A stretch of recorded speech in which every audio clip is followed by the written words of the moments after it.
swarm cells make the absolute best queens. People, I just got asked this last night. I spoke in Cumming, Georgia last night, and the question was, do you use swarm cells for starting nukes? Doesn't that establish genetics for a propensity towards swarming? And the answer is yes and no. Okay?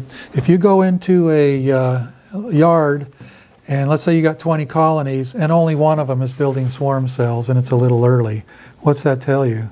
That colony has genetics that want to build swarm cells. If you go into a yard and your colonies are crowded and 3/4 of them are building swarm cells, that's natural. That's going to happen. Beehives are like rabbits, okay? If they're healthy, they're going to reproduce and they're going to do it a lot. So you have to keep that in mind, that swarming is a natural tendency. Yes, you can breed for a low tendency to swarm or a high tendency to swarm, but if you go into a yard and all the conditions are ripe for swarming, I wouldn't be afraid of those swarm cells. They'll make you the absolute very best queens.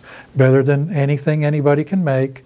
They're better than an emergency cell. They're better than a supersedure cell in my book, because colonies build swarm cells when they're...